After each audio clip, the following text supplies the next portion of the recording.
थुंग थुंग कंधे पर बोरा लटकाए दिन भर गलियों में भटकता रहता। इधर उधर पड़ी प्लास्टिक की बोतलें और पुरानी चीजें उठाता रहता। फिर शाम को उन्हें बेचकर 2 वक्त की रोटी कमाता। थुंग थुंग अपनी बीवी और बच्चे के साथ एक टूटी हुई झोपड़ी में रहता था।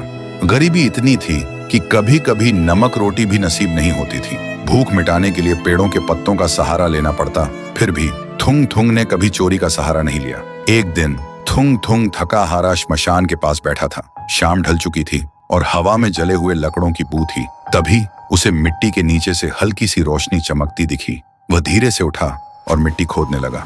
कुछ ही देर में उसे जमीन के अंदर से एक पुराना सा लोहे का घंटी वाला दिया मिला। जैसे ही उसने उसे उठाया, एक भारी आवाज गूंजी, जो भी इस दिए को जगाएगा उसकी हर इच्छा पूरी होगी, लेकिन बदले में उसकी सबसे प्यारी चीज चली जाएगी। थुंग थुंग का दिल जोर जोर से धड़कने लगा। वह मन ही मन सोचने लगा, सबसे प्यारी चीज मतलब क्या?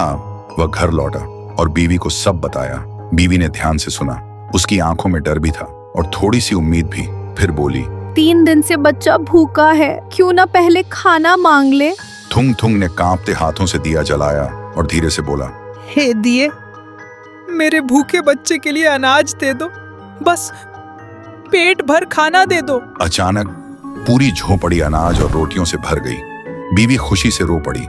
लेकिन उसी रात थुंग थुंग ने देखा उसका बच्चा चुपचाप कोने में बैठा है और उसे पहचान नहीं रहा। सुबह तक बेटा उसका नाम भूल चुका था। थुंग थुंग टूट गया, लेकिन घर में अनाज था और भूख खत्म हो चुकी थी। उसने खुद को समझाया, बाद में बच्चे का इलाज करवा लूंगा। फिर उसने सोचा, एक और बार इस्तेमाल कर लेता हूँ। इस बार उसने मांगा, हे दिए, पक्का मकान और दुकान दे दो। पलक झपकते ही टूटी झोपड़ी की जगह एक सुंदर पक्का घर बन गया और बगल में भरी हुई दुकान खड़ी थी।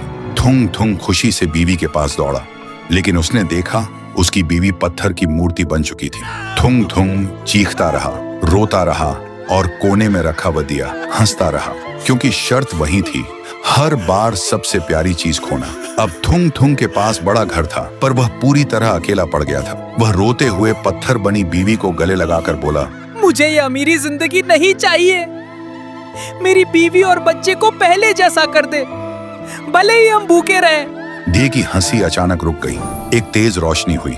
जब रोशनी हटी, न पक्का घर था न अनाज का ढेर। फिर वही पुरानी टूटी हुई झोपड़ी थी, लेकिन सामने उसका बच्चा खेल रहा था और बीवी मुस्कुरा रही थी। थुंग थुंग ने सुकून की सांस ली और उस मनहूस दिए को वापस श्मशान ले जाकर मिट्टी में हमेशा हमेशा के लिए दफना दिया।